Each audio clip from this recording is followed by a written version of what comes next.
So today we are going to begin the chapter of class 12, that is biotechnology principles and processes.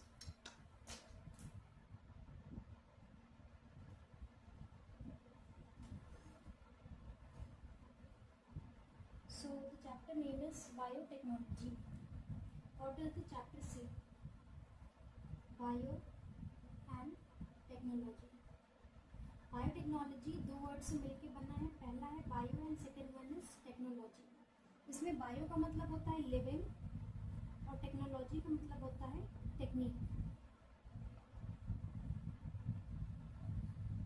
यानी technique of using living organisms या living beings is called biotechnology.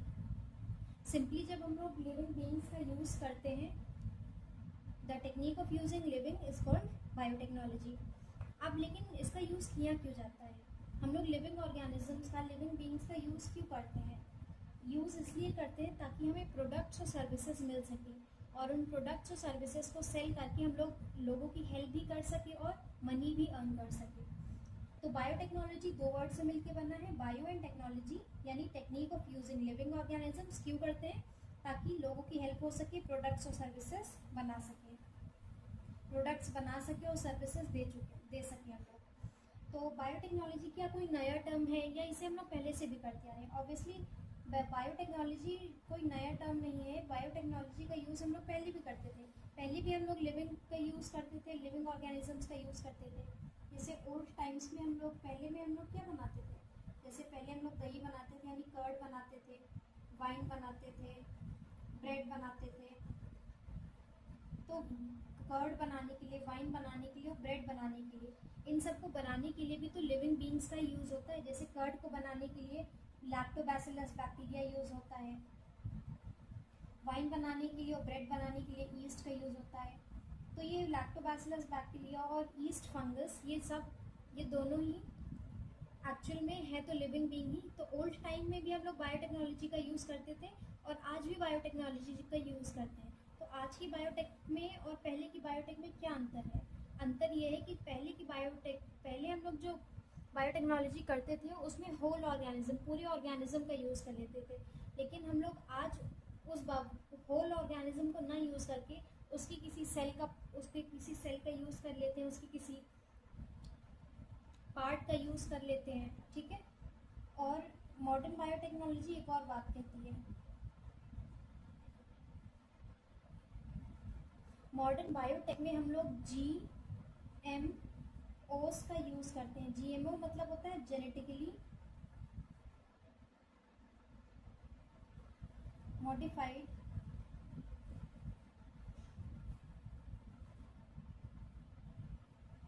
Organisms. यानी modern biotech में हम लोग GMO का use करते हैं, genetically modified organisms का. इसके नाम से ही पता चल रहा है कि जेनेटिकली मॉडिफाइड ऑर्गेनिजम्स यानी ऐसे ऑर्गेनिजम्स जिनके जीन में मॉडिफिकेशन कर दी गई हो. तो मॉडर्न बायोटेक की क्या क्या एग्जांपल्स हो जाएंगे? मॉडर्न बायोटेक का फर्स्ट एग्जांपल होगा IVF यानी testing baby, that is in vitro fertilisation. Second, gene therapy.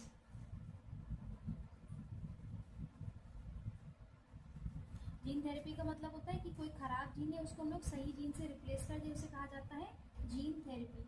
तो these are some examples of the modern biotechnology and these are some examples of the old biotechnology. अब EFB यानी European Federation of Biotechnology कहता है कि मैं old view को भी consider करूंगा और मैं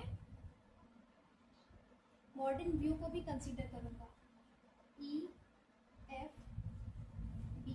यानी European Federation of biotechnology.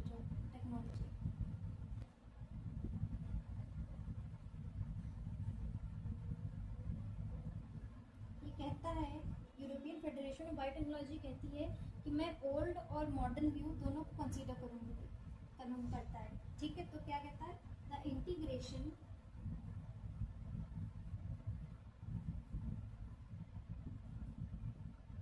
Of natural sciences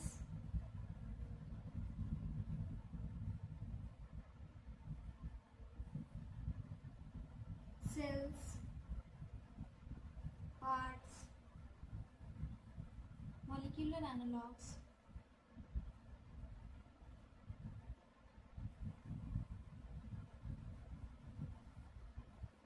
for products and services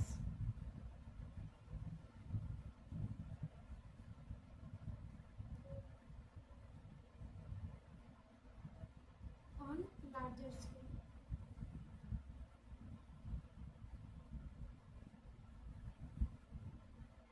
तो यूरोपियन फेडरेशन ऑफ बायोटेक्नोलॉजी क्या कहती है? The integration of natural sciences. Natural sciences का मतलब हमारी साइंस की जितनी भी इंफॉर्मेशन हमारे पास है, नेचुरल साइंसेस प्लस किसी ऑर्गेनिज्म, यहाँ ऑर्गेनिज्म लिखना भूल गई हूँ, किसी ऑर्गेनिज्म का यूज़ कर लेना, सेल का यूज़ कर लेना, उसके किसी पार्ट का यूज़ कर लेना, मॉलिक्यूलर एनालॉग का यूज़ कर लेना. मॉलिक्यूलर एनालॉग का क्या मतलब होता है? Molecular analogue synthetically made substances होते हैं जो कि नेचुरली अकरिंग सब्सटेंसेस की एक्टिविटी को मिमिक करते हैं. ये मैन मेड होते हैं, यानी सिंथेटिकली इन्हें बनाया जाता है, लेकिन ये नेचुरली अकरिंग सब्सटेंस को मिमिक करते हैं. जिसमें हम लोगों का एग्जाम्पल क्या आ सकता है? स्टेरॉइड्स. जैसे स्टेरॉइड्स जो होते हैं ये सिंथेटिकली मेड होते हैं, but it mimics the activity of testosterone. Okay, तो मॉलिक्यूलर एनालॉग कुछ नहीं, सिंपली ऐसे सब्सटेंसेस जो नेचुरल अकरिंग सब्सटेंसेस की एक्टिविटी को मिमिक करें. तो ये होगी यूरोपियन फेडरेशन ऑफ बायोटेक्नोलॉजी की डेफिनेशन. अब एक्चुअल में आते हैं वो कौन कौन से प्रिंसिपल्स हैं, वो कौन कौन से दो कोर टेक्निक्स हैं जिनके बेसिस पे हम लोग पूरी बायोटेक्नोलॉजी करते हैं. तो पूरी बायोटेक्नोलॉजी ना दो मेन प्रिंसिपल्स, दो मेन कोर टेक्निक्स पे बेस्ड है, जिसमें से पहली होती है जेनेटिक इंजीनियरिंग और दूसरी को कहा जाता है bio process engineering.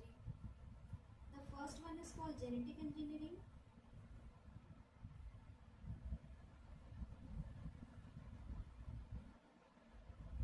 and the second is called bioprocess engineering.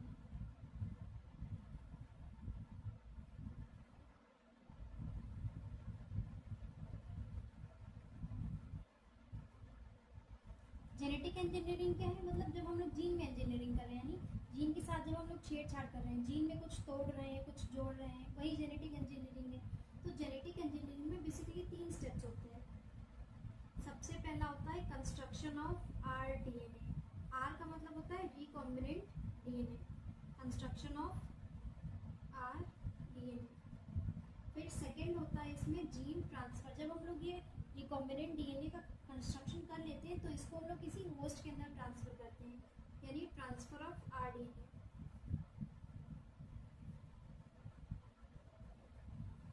फिर तीसरा होता है जीन क्लोनिंग. अब जब हमने अपना जीन ट्रांसफर कर दिया है, डीएनए ट्रांसफर कर दिया होस्ट की बॉडी के अंदर, तो ये अपनी कॉपीज बनाना तैयार करेगा, जिसको हम लोग बोलते हैं जीन क्लोनिंग. फिर बायो प्रोसेस इंजीनियरिंग को केमिकल इंजीनियरिंग भी कहा जाता है. इसमें क्या होता है? इसमें हम लोग sterile environment, aseptic environment maintain करके रखते हैं.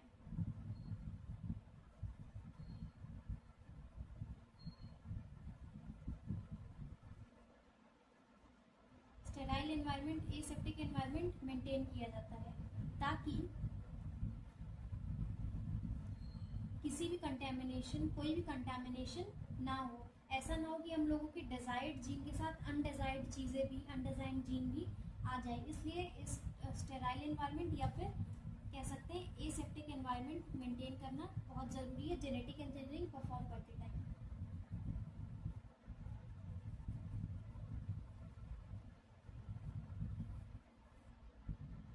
तो अब स्टार्ट करते हैं जेनेटिक इंजीनियरिंग के स्टेप्स से.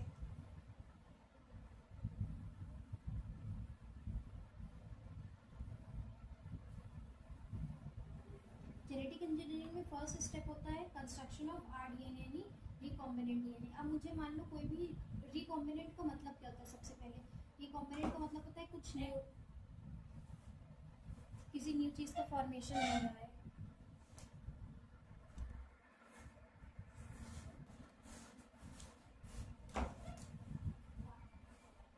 तो सबसे पहला होता है कंस्ट्रक्शन ऑफ आरडीएनए.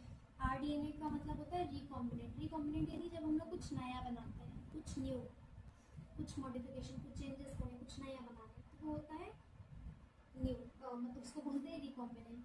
तो सबसे पहले हमें अब नया रिकॉम्बिनेंट डीएनए बनाना है। रिकॉम्बिनेंट डीएनए का मतलब क्या है, इधर से कुछ लिया, इधर से कुछ लिया, इधर से कुछ लिया, इन दोनों को जोड़ दिया और बन गया हमारा रिकॉम्बिनेंट डीएनए। ऐसा ही डी इसमें भी होता है, इधर से एक जीन लिया, इधर से जीन लिया, दोनों को अटैच कर दिया और बन गया रिकॉम्बिनेंट डीएनए। तो सबसे पहले तो हमें, मान लो कोई प्लांट है, उस प्लांट में से हमें कोई एक स्पेसिफिक जीन चाहिए। मान लो कोई पेपर है, इस पेपर में से मुझे इस पेपर का कोई स्पेसिफिक पार्ट चाहिए। इस पेपर का अगर मुझे कोई स्पेसिफिक पार्ट चाहिए तो मुझे सिर्फ पार्ट चाहिए, पूरा पेपर नहीं चाहिए। ऐसे ही हमारा होता है डीएनए, है ना। ये मान लो डीएनए, इस पेपर को समझ लो ये डीएनए। अब डीएनए में मुझे पूरा डीएनए नहीं चाहिए, कुछ स्पेसिफिक पार्ट चाहिए, और ये स्पेसिफिक पार्ट है। ये स्पेसिफिक पार्ट मेरा डिजायर्ड जीन है। अब इस डिजायर्ड जीन को मुझे निकालना है। अब बताओ, मुझे पेपर में से अगर कोई स्पेसिफिक पार्ट चाहिए, पूरा पेपर नहीं चाहिए, तो मैं क्या करूँगी, पेपर में से वो पार्ट को सीजर से कट करके निकाल लूँगी, है ना। अब ऐसे ही डीएनए में भी होता है। डीएनए में भी ये मान लो डीएनए है, और डीएनए में मेरा ये स्पेसिफिक पार्ट है, यानी ये मेरा डिजायर्ड जीन है, जो जीन मुझे चाहिए। अब इस जीन को मुझे निकालने के लिए क्या करना पड़ेगा, सीजर का यूज़ करना पड़ेगा। लेकिन जब हम लोग अपनी लाइफ में जो सीजर यूज़ करते हैं डेली लाइफ में, वो सीजर का नहीं यूज़ करना है। यहाँ पे होती है मॉलिक्यूलर सीजर्स। मॉलिक्यूलर सीजर्स का यूज़ करेंगे। मॉलिक्यूलर सीजर्स से इसके ऊपर कट लगाएंगे। तो मॉलिक्यूलर सीजर से इसके ऊपर कट लगाएंगे तो हमें अपना डिजायर्ड जीन मिल जाएगा, ठीक है। अब इस डिजायर्ड जीन हमें मिल गया है, लेकिन डिजायर्ड जीन से डायरेक्टली प्रोडक्ट और सर्विसेज प्रोडक्ट नहीं बनाया जा सकता है लार्जर स्केल पे। क्यों नहीं बनाया जा सकता है, क्योंकि अब इसको हमने इससे कट कर लिया है, इसके पास ओराई नहीं है, यानी ओरिजिन ऑफ रेप्लिकेशन नहीं है। तो हमें इसे किसी ऐसे डीएनए से जोड़ना होगा जिसके पास ओरिजिन ऑफ रेप्लिकेशन हो। जैसे हम लोगों ने पढ़ा था, जैसे ह्यूमन हेल्थ एंड डिसीजेस वाले चैप्टर में होता है कि HIV हमें तब तक नहीं इफेक्ट कर सकता है जब तक वो किसी के डीएनए से ना जुड़े, है ना। हमारे डीएनए से जब तक HIV नहीं जुड़ता है तब तक वो हमें इफेक्ट नहीं कर सकता है। और वैसे ही जो प्लाज्मोडियम होता है, प्लाज्मोडियम को हम लोग प्लाज्मोडियम डायरेक्टली किसी की बॉडी में नहीं जाता है, उसे किसी व्हीकल का यूज़ करना पड़ता है। और वो व्हीकल का काम कौन करता है, उसके लिए मॉस्किटो, है ना। अब ऐसे ही इसको भी हम लोग डायरेक्टली उठा के किसी होस्ट में नहीं डाल सकते हैं, इसको भी एक व्हीकल के थ्रू जाना पड़ेगा, और उस व्हीकल को कहते हैं वेक्टर। उस व्हीकल को क्या बोलते हैं, वेक्टर। अब हम लोग वेक्टर के रूप में यूज़ करते हैं प्लाज्मिड को। वेक्टर के रूप में हम लोग किसे यूज़ करेंगे, प्लाज्मिड को। प्लाज्मिड क्या होता है, extra chromosomal circular DNA. Vector के रूप में हम लोग प्लाज्मिड को यूज़ करेंगे।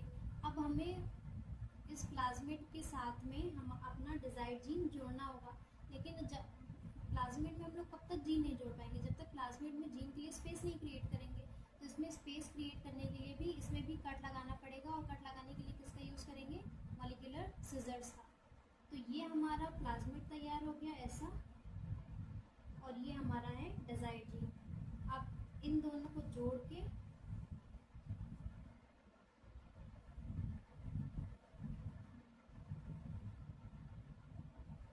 जोड़ दिया और बन गया रिकॉम्बिनेंट डीएनए। हमने कट करने के लिए मॉलिक्यूलर सीजर्स का यूज़ किया, और इस मॉलिक्यूलर सीजर को कहा जाता है रिस्ट्रिक्शन एंजाइम। क्या बोलते हैं, रिस्ट्रिक्शन एंजाइम।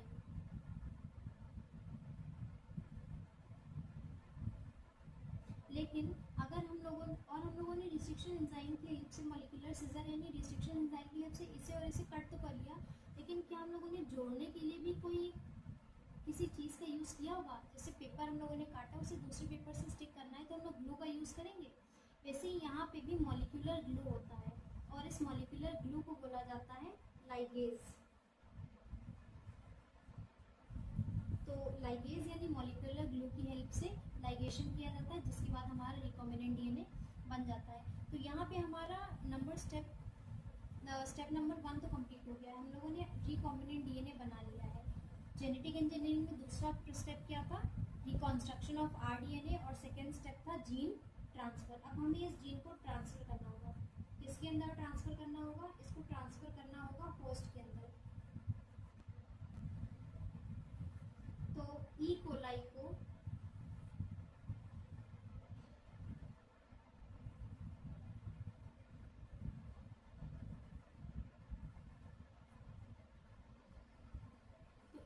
हम लोग एक बहुत ही अच्छा होस्ट मानते हैं।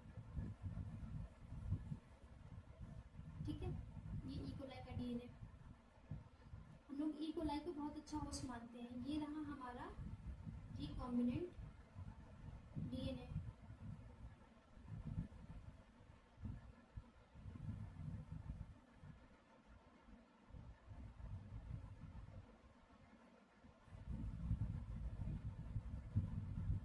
ये रहा मेरा रिकॉम्बिनेंट डीएनए। इस रिकॉम्बिनेंट डीएनए को मुझे इसके अंदर डालना है। ठीक है, तो अब हो गया हमारा जीन ट्रांसफ़र। इसको उठा के मैंने इसके अंदर डाल दिया। ये हो गया जीन ट्रांसफ़र। अब जब भी हम लोग जीन को इसके अंदर ट्रांसफ़र करते हैं ना, तो इसको एक और चीज़ बोला जा रहा है कि होस्ट ट्रांसफॉर्म हो गया, और इसको बोला जाता है होस्ट ट्रांसफॉर्मेशन। जब हम लोग जीन को ट्रांसफ़र करते हैं होस्ट की बॉडी के अंदर, तो होस्ट ट्रांसफॉर्म हो जाता है, और हम लोग बोलते हैं कि होस्ट का ट्रांसफॉर्मेशन हो गया, यानी होस्ट ट्रांसफॉर्म हो गया जब जीन को ट्रांसफ़र किया जाता है। फिर नेक्स्ट स्टेप आता है जीन क्लोनिंग। जीन क्लोनिंग का मतलब होता है कि हमारे कॉम्बिनेंट डीएनए की मल्टीपल कॉपीज़ बने। ये मान लो ई कोलाई है,